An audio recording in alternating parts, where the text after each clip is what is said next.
Shalom to the elect of Israel.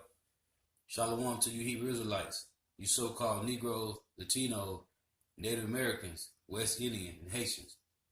Gotta give all praises to Yahweh, Bahashem, Yahweh Shai, Bahashem, Rakah, Kodash.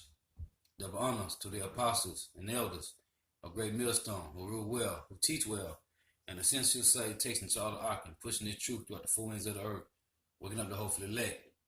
Shalom to the Akwaf who are listening and learning. I'm Isaiah, coming into another lesson in truth, facts, faith, and edification. And this is part 2. It's a takeover. Fall, Babylon, fall. So Lord's willing, this be edifying. This is the updated news on economy collapse.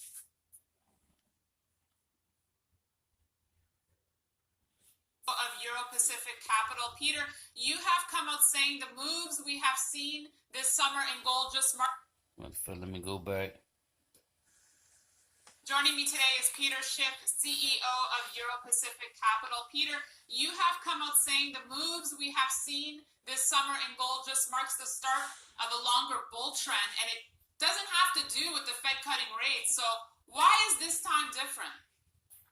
Well, first of all, I do think that the Fed cutting rates is part of the reason that gold's going to be rallying. I mean, it is the monetary policies and the mistakes that are being made, not just by the Federal Reserve, but by central banks all around the world, that is driving the narrative for gold, because gold is an alternative to all of these money substitutes that are being created by governments. And the problem is they're creating too many. They're creating a lot of inflation. They're trying to sustain asset bubbles. They're trying to make it possible for governments to keep on spending money they don't have. And so to do that, they need to artificially suppress interest rates. And that destroys the value of these fiat currencies. And that's what drives people to seek out a better alternative like gold. Well, I remember when we spoke at the beginning of the year, you said investors would start taking gold more seriously. So is that also part of the equation? Are we seeing this happen? Well, we're seeing the beginnings, but I still think investors are much too complacent. They have too much confidence in central banks. They don't perceive the predicament that we are now in, particularly the United States, and they have no idea just how much value the dollar and other fiat currencies will lose in terms of purchasing power and how much inflation central banks are going to unleash. If they did, they would be buying a lot more gold, and the price would be much higher than where it is now. Peter, you've been obviously a long-term gold bug and bull. We've spoken about gold even possibly going to 5,000 an ounce. Is this the movement for you? Is this where it starts? Well, I think it started a long time ago. You remember, gold started under $300 an ounce back in 2001. And so it got up to $1,900 in 2011. And that was the original stopping point. We backtracked down to just over 1,000. We never actually got back below 1,000 again. I know there are a lot of people that are waiting for gold to go back below 1,000 so they can buy it. They're never going to buy it if that's what they're waiting for. But I do think that this is the beginning of the breakout of the consolidation that we've been in for the last several years. But ultimately, I think gold's going to go quite a bit higher than 5,000. It's hard to tell how much higher, but it will go much higher. What about silver, Peter? Everyone's waiting for silver to follow suit here. Well, we might have seen the beginning of that. We saw silver fall to an all-time record low relative to gold. I think you could buy at one point better than 93 ounces of silver for 1 ounce of gold. And that began to change. I think we had 10 days in a row. That streak broke a couple of days ago, but we had 10 days where silver outperformed gold. That hadn't happened for quite some time. And so I think we may have seen the lows in silver in terms of gold. And I think that's very good, not only if you own silver, but if you own gold, because I do think that in a gold bull market, a real gold bull market, we would expect to see silver outperforming. And in fact, we would also expect to see gold stocks outperforming. And that seems to be happening. You see, these Edomites trust in the gold and they silver. So that's one. I'm going to go to another one.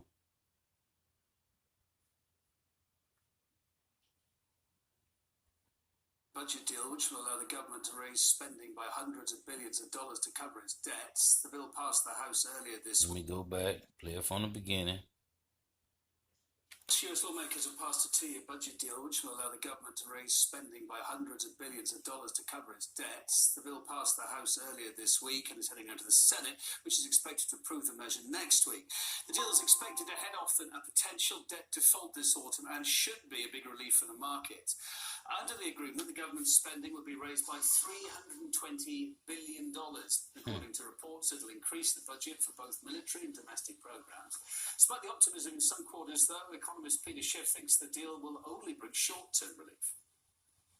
The dollar is going to collapse because the only value that it has is confidence. But how can you have confidence in a currency where the government is going to have to print so much of it because it has so much debt? The national debt is really a pile of unpaid bills. And the reason we're raising the ceiling is because we can't pay our bills and we have to borrow more money so that we can pretend that we can. But it's going to be impossible to maintain this pretense indefinitely. This budget deal is a disaster. It should be a wake-up call to our creditors that we are never going to get control of government spending. The US economy is the biggest in the world with a GDP of more than 19. He said we can't pay bills, but we can pretend. Fears of a financial crisis because of national debt. More than 70 years ago, countries all around the globe put their trust in the US dollar.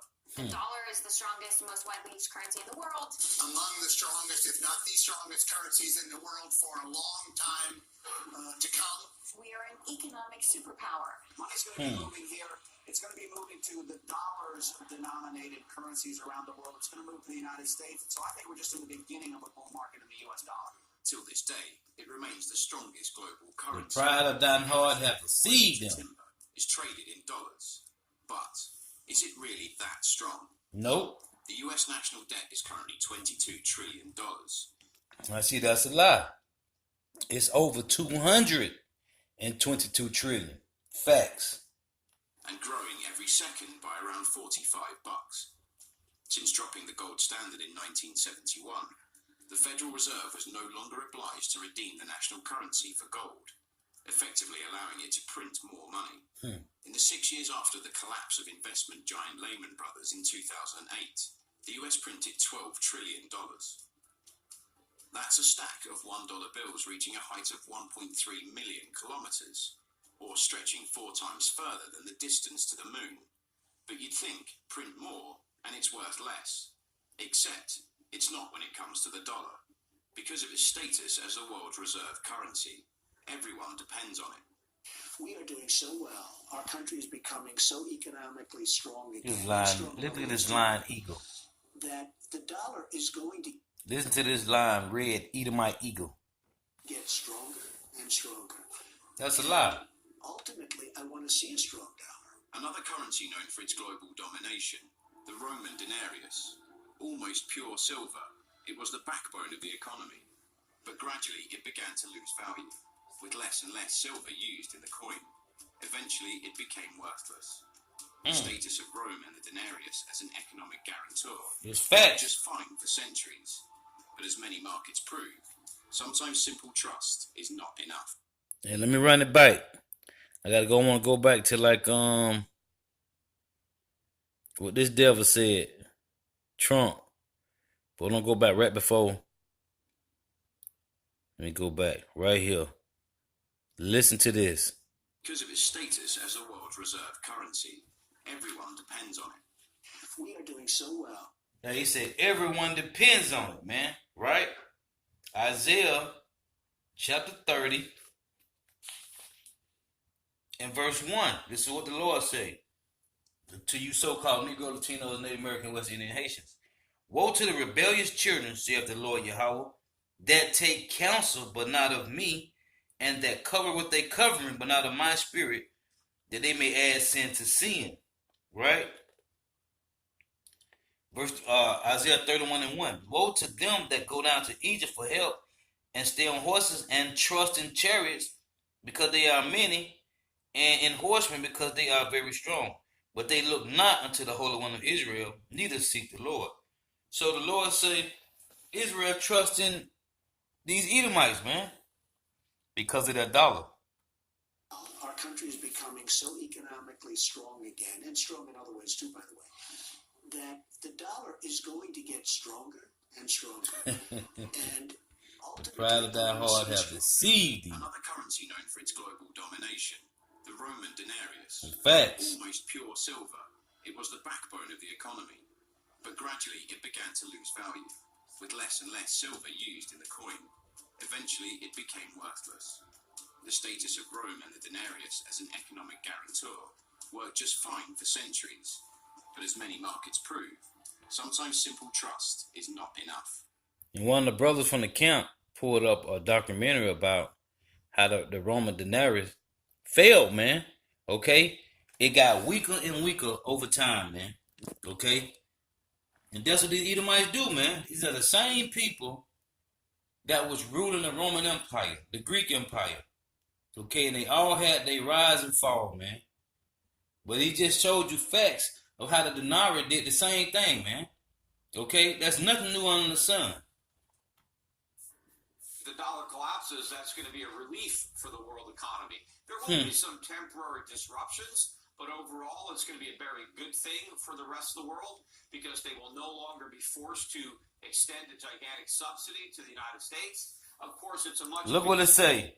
U.S. abused trust. It said U.S. abused trust. The world placed in dollar, man. Story for the United States, a different story. The ride on the global gravy train is going to come to an end. Yes, it is. Americans are going to see a precipitous decline in their standard of living. Yes, they is. Everybody abandoned. And that's already happening now, man. Hey, that's been going on for a while, man. Okay? It's been going on forever with Jake, man. Okay? It's you Edomites who ain't going to be able to handle this fall, man. It's the dollar because the United States has abused the trust that the world has placed in the dollar because we've used the dollar's reserve currency status not only as a weapon to try to force other countries to do what we want, Facts. but to allow the government to continue to expand. All of this has been made possible by the world subsidizing us through accepting the dollar and holding it as the reserve currency. Right. We are abusing that privilege. We are using it to grow our government at the expense of our economy. It's Facts. going to lead to a horrible day of reckoning.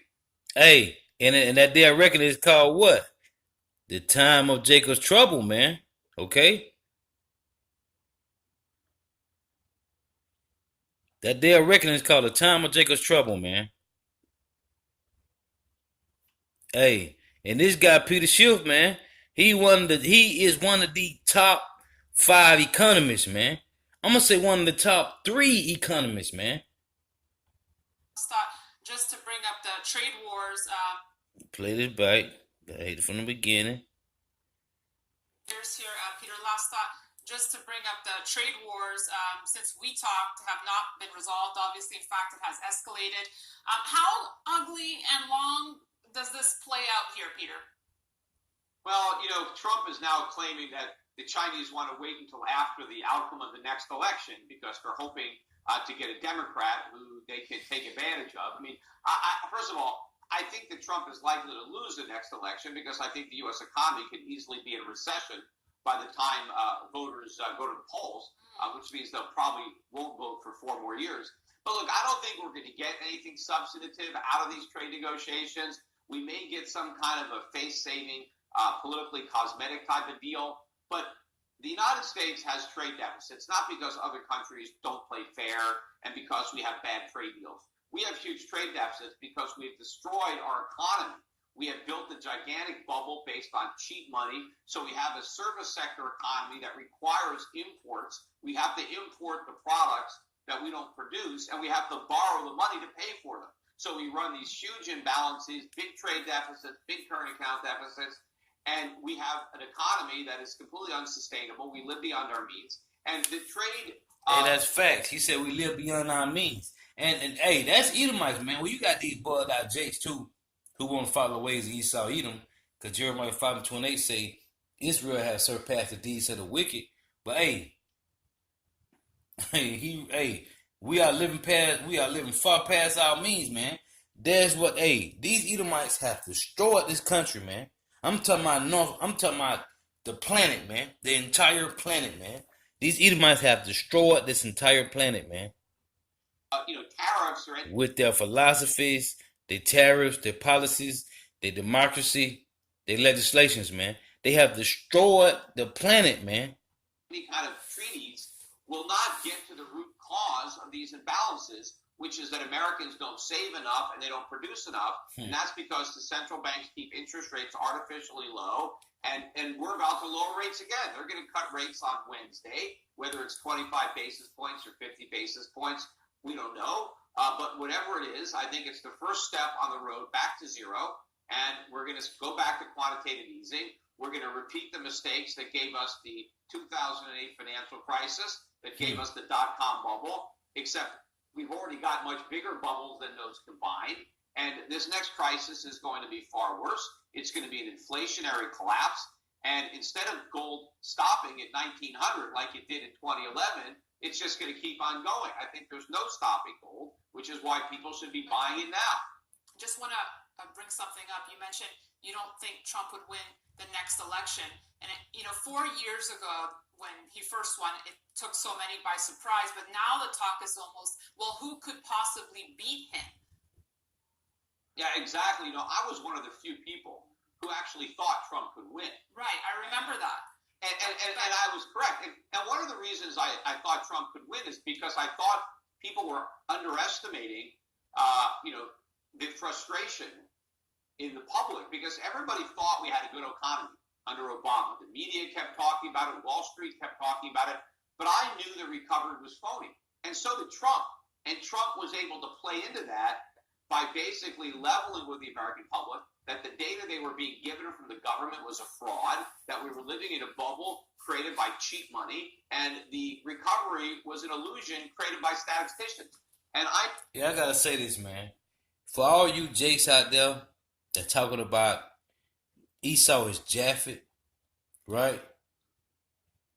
Okay, or Esau is the Arab. Hey, you niggas is bugged out of your mind, man. Look at this guy, man. This guy is red, man. Okay? I'm talking about crayon box red, man. Look at him. These are the Edomites, man. I knew that he was going to tap into a vein. And I also knew that there was probably a lot of people who wanted to vote for Trump, but were too embarrassed to admit that to the pollsters. And there were people that wanted to just protest by voting for Trump. The people were saying, hey, if Trump becomes president, everything's going to collapse. There may have been some people that said, yeah, let's have a collapse. Let's throw a monkey wrench into the system. And Trump was that wrench. But now Trump is the system. He didn't drain the swamp. He is now the leader of the swamp. The swamp is much deeper and murkier as a result of Trump. So you're not going to get that protest vote like we had before. I don't think Trump supporters are embarrassed. I mean, he's the president of the United States. I think the people who support Trump are proud that they support him. And so... Hey, that's fact. Hey, hey, Obadiah, man, the proud of that heart have deceived them, man. Being honest with the pollsters, and he's losing in all the polls now.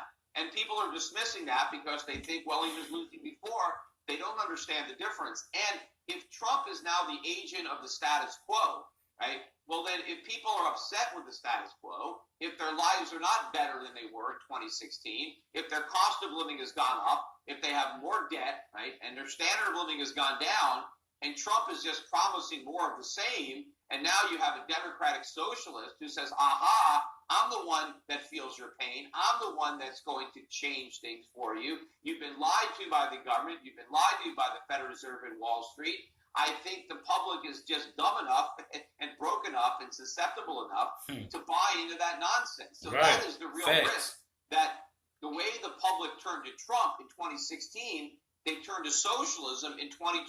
And it really doesn't matter who the Democrats dominate. That's what people are going to vote for. And I agree. The best thing that Trump has going for him is that these Democratic candidates are so horrible.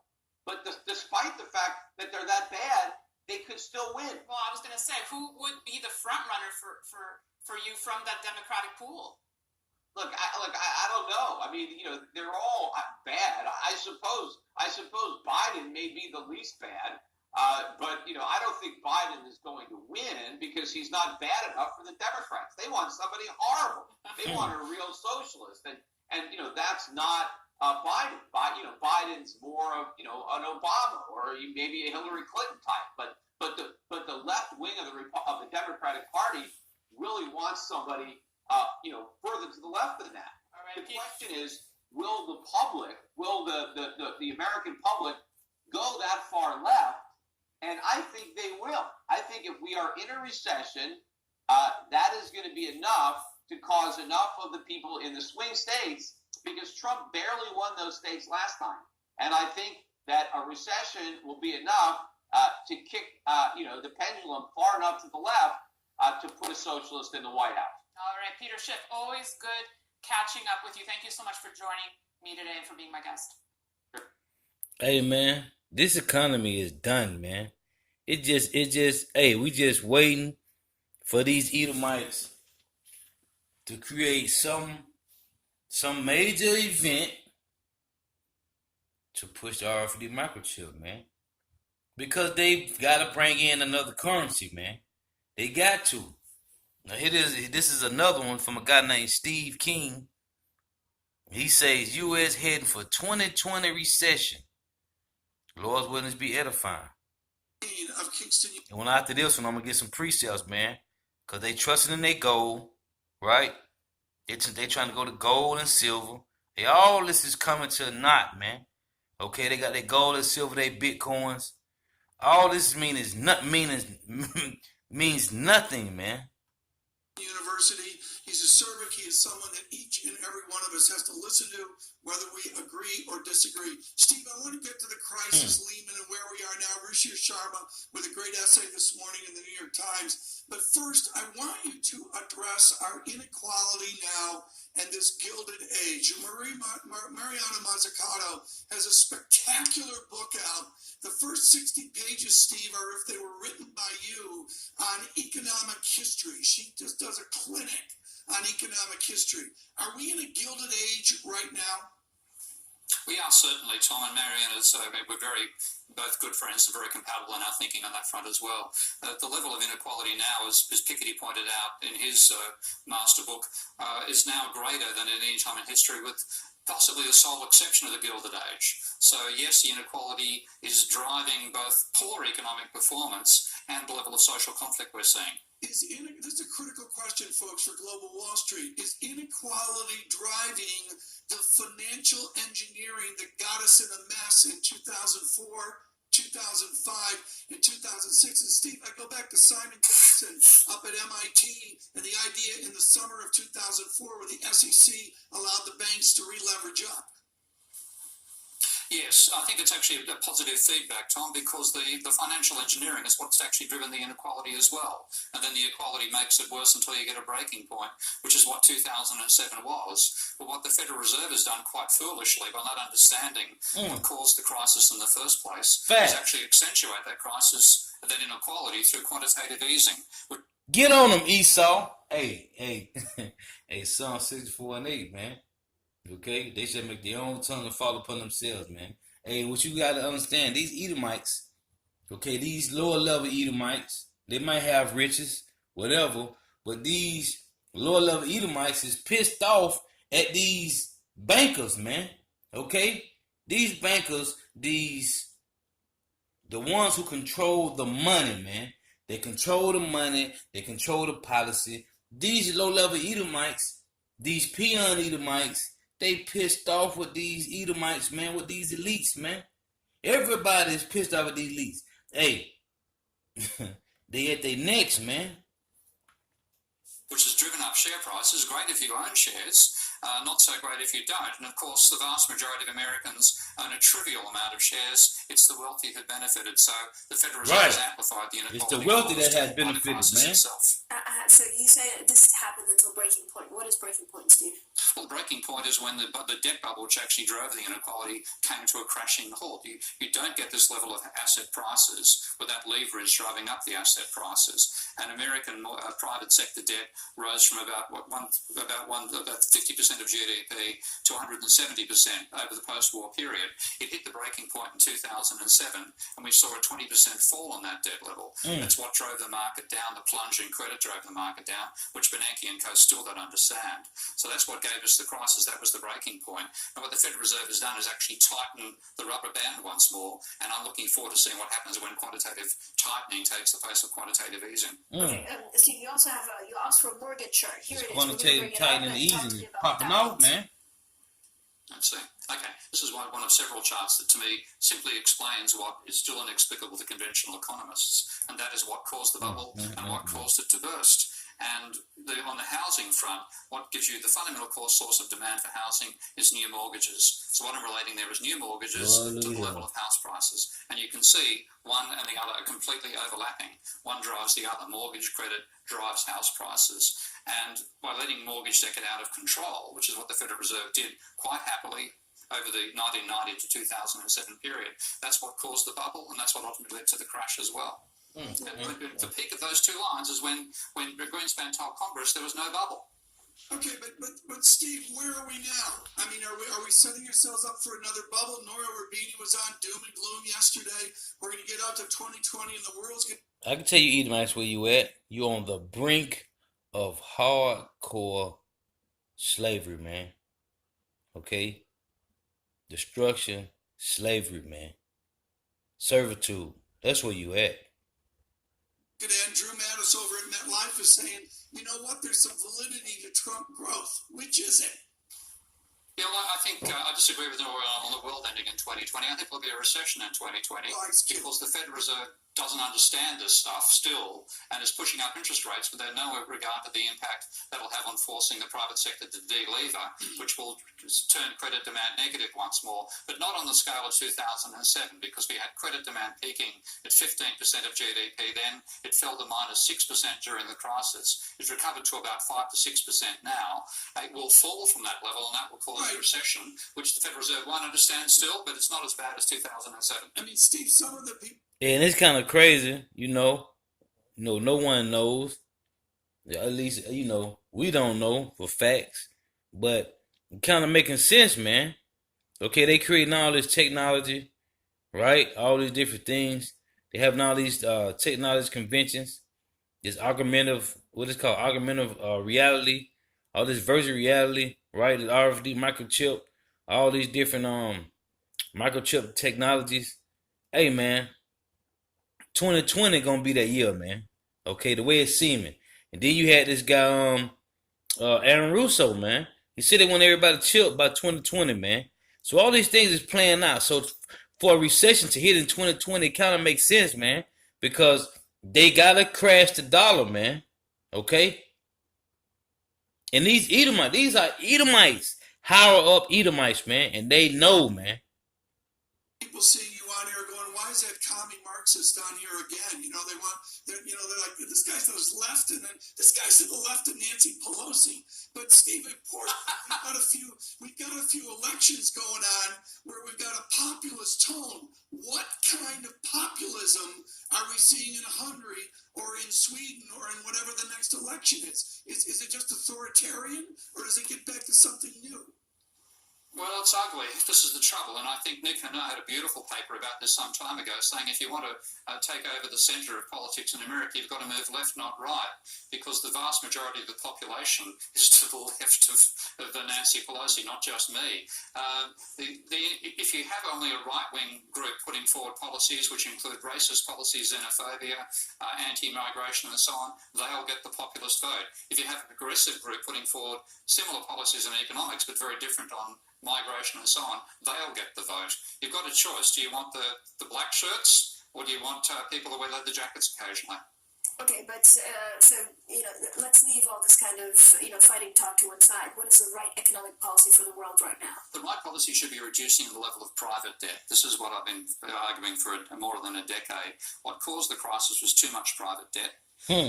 What caused the golden age of American capitalism was a low level of private debt. We have to get back to that level and use the state's capability. The government has done QE. $1 trillion a year was created to boost American share prices by buying bonds off American financial corporations. That same amount of money could have been created by the stroke of a pen, put into households and used to reduce household debt and get them to buy corporate shares, democratizing share ownership rather than... That's pension funds, right? 401ks, everybody owns shares. The trivial, pension funds. everybody owns, but trivial amount is owned by the working class. A huge amount is owned by the rich. Let's think of this joke that 401k means America's a capitalist democracy. It's still a capitalist oligarchy. And by increasing the share prices, you benefit those who own the majority of shares. Steve, where are you on the theory that the reason we're not seeing wage growth all in is because we've incentivized the elites with various equity incentives, capital gains treatment, and such, and almost on a dollar for dollar basis, if the system gives the wage growth back to labor, it comes off the hide of the elites. Do you like that idea? That's facts, Or man. can we, with productivity, actually grow wages? I think we've mistaken where the money is going. I wouldn't mind the money going to the Elon Musks and even the best Jeff Bezos of the world. It's going to the financial sector as well. And they're the rentiers, they're not the creators of capitalism. So I think we can actually boost what the workers get, and it comes out of the pockets of the financial speculators, not out of the industrialists. In fact, they'd see that money coming back in, what they paid through the back door, they'd see coming in through the front door, because workers spend virtually everything they earn. Yeah, hey, that's facts, man. That's facts, man. Hey, I'm gonna get these precepts. Hey, these Edomites be going in, man. Straight facts, man. These Edomites be giving you straight facts, man. So this is Habakkuk chapter 2 and verse 6. Shall not all these take up a parable against him, and a taunting proverb against him, and say, woe to him that have increased of that which is not his. So it says, shall not all these take up a parable against him, and a taunting proverb against him. Even these are Edomites coming up against Edomites because they pissed off, man.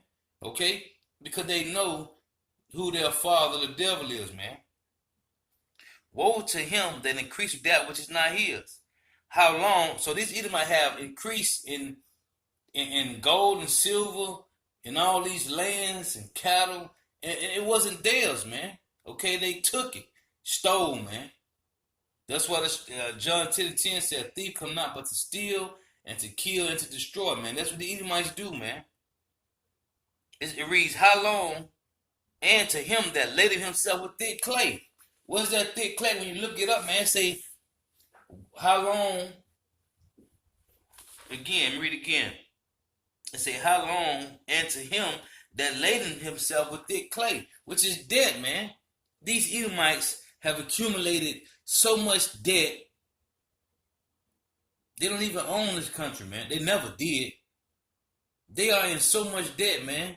They are drowning in debt, man. Okay? The economy, and when you look at it, when you go to Google and pull up the debt clock, right, they got each so-called American owe the government $60,000. For what? This is what the Edomites say. Everybody owe the government $60,000, right? The student loan debt is at an all-time high. The housing debt is at an all-time high. The car loan debt is at an all-time high, right? The housing debt, the student loan debt, the car loan debt, and I watched another a documentary that said people that got good credit, guess what, man? That's all they got, man. They done use their credit so much, they in debt, man. Okay? Because you can go do things without cash, without putting down cash. They debts is at an all-time high because of their good credit, man. These Edomites are doing nothing but lie to you and deceive you, man. The world is over. These Edomites is over $222 trillion of debt. Over 300. Man, I'm sure it's over $300 trillion of debt, man. And they keep talking about 22 trillion. No, man. They've been saying 22 trillion for the last 3-4 years, man. Come on, man. So, how long? And to him that laid himself with thick clay. Hey, man. They in debt. This is Job chapter 20. And get a couple precepts and I'm going to close out. This is Job 20 and 15. And it reads, He hath swallowed down riches and he shall vomit them up again.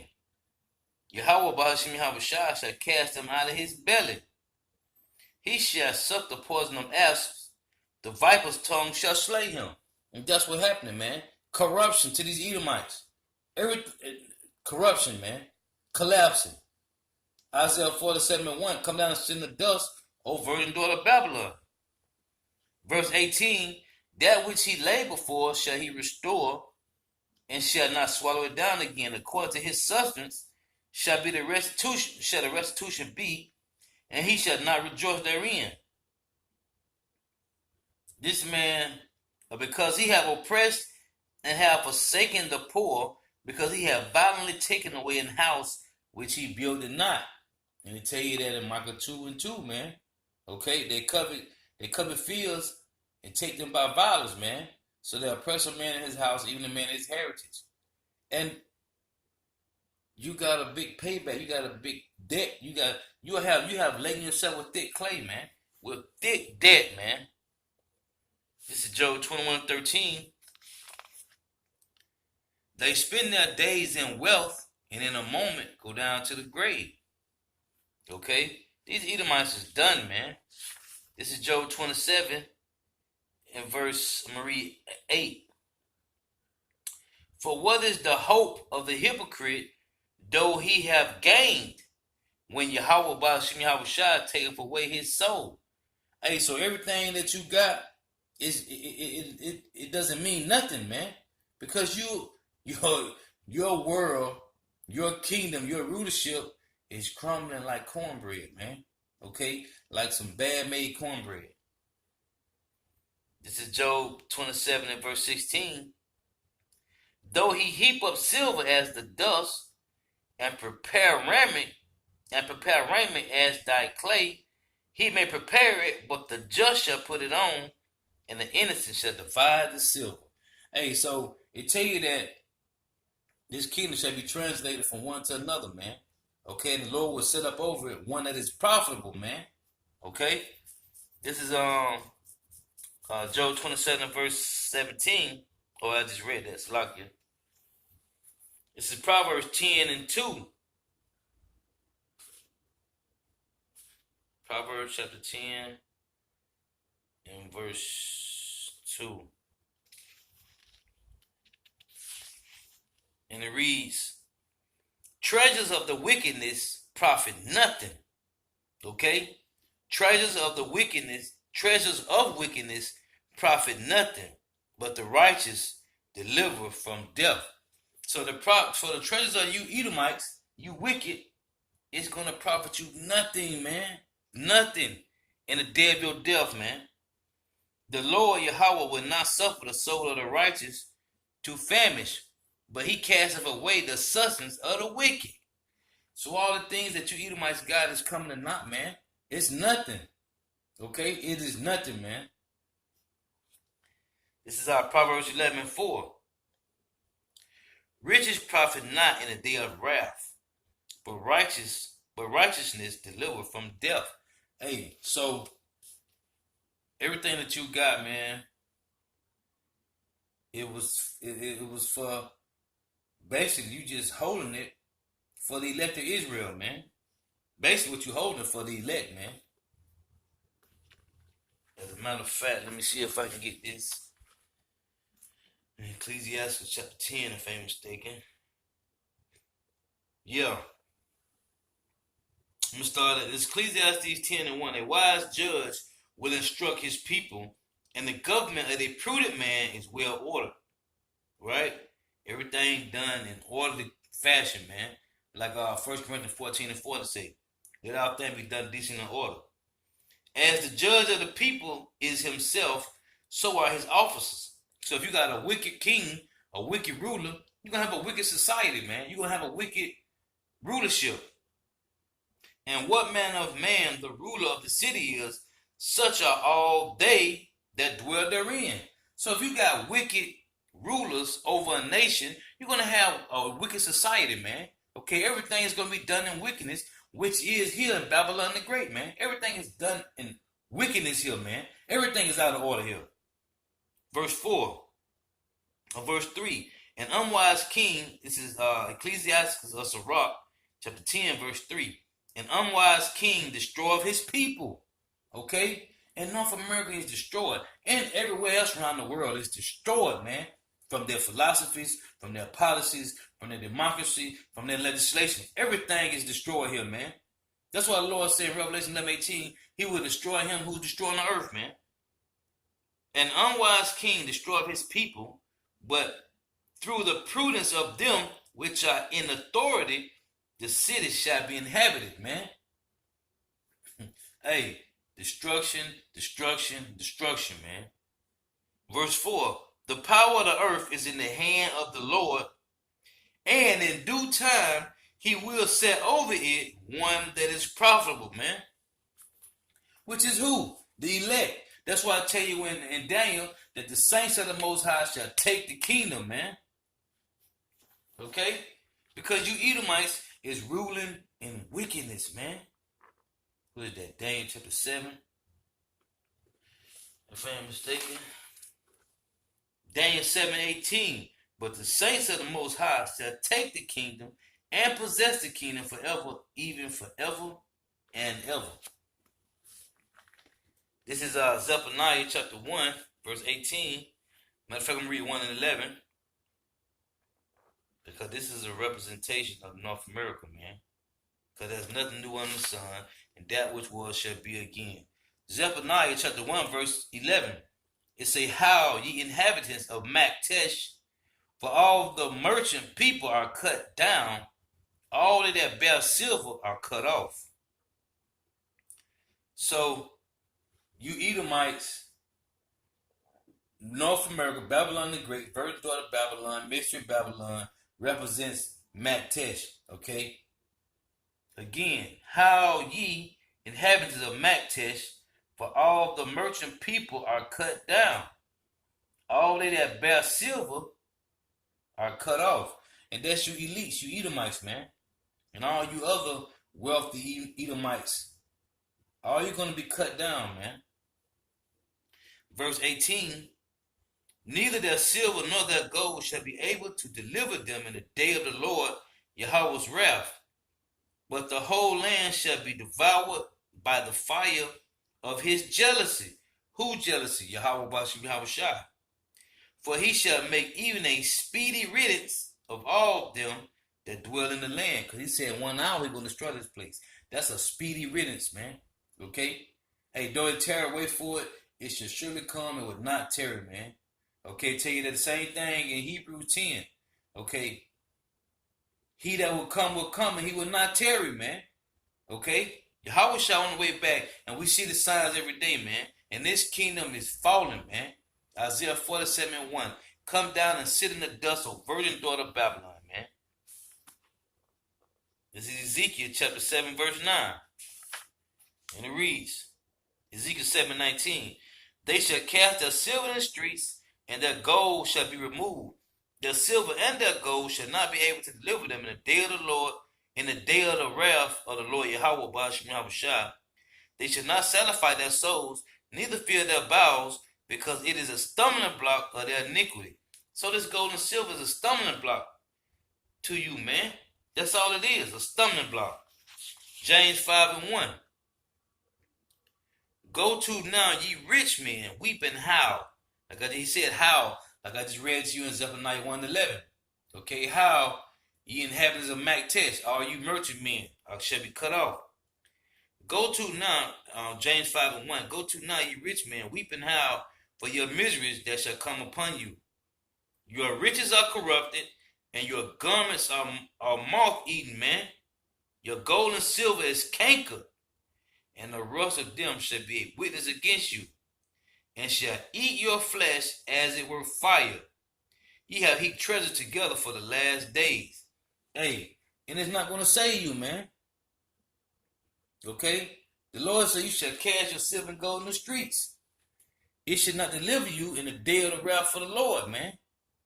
So, all you who trust in your Bitcoins, okay, your FRN notes, your gold and silver, you're going to be destroyed, man.